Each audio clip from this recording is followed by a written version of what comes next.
Hello everyone, welcome back to Pension Y. If you are completing the Age Pension Claim Form SA002, you may come across question 45, which asks, do you and/or your partner own a home that you do not live in? Many people pause when they see this question. You might wonder, why does Centrelink ask this? What information are they trying to collect? And what happens after you answer it? In this video, I will walk through the general reason this question appears on the form and what information Centrelink may request afterwards. As always, this video is for general educational information to help you better understand how the process works. Question 45 mainly relates to how Centrelink assesses assets and income. When someone applies for the age pension, Centrelink generally looks at two main areas. First is the assets test. Second is the income test.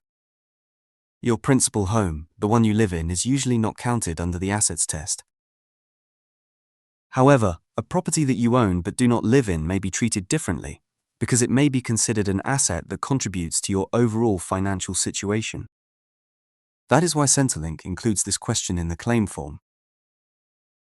One of the most common situations is when someone owns an investment property. For example, you may live in your own home but also own another house or unit that is currently rented out. When Centrelink becomes aware of this type of property, they often request more information so they can understand the details. This is where another form is commonly used, the Real Estate Details Form, or known as Mod R form. This form asks for several pieces of information about the property. However, there are two areas that typically receive particular attention during the assessment.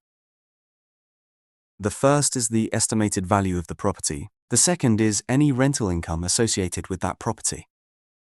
Let's briefly look at each of these. First is property value. The Mod R form asks for an estimated value of the property. In many cases, people provide a reasonable estimate based on current market conditions.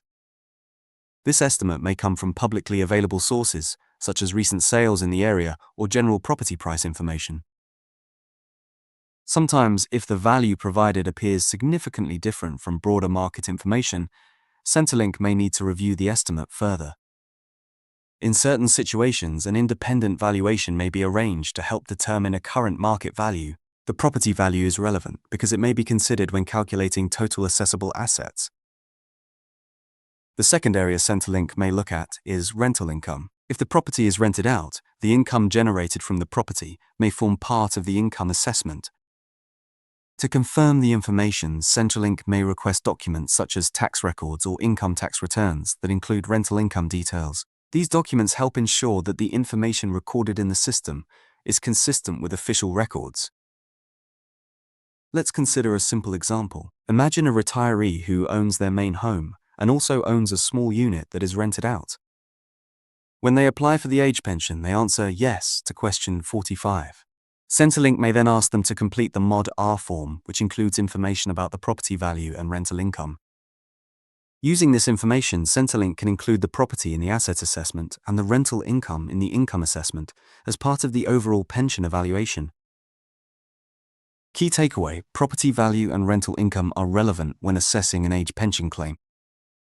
Understanding why these questions appear on the form can make the claim process feel much less confusing.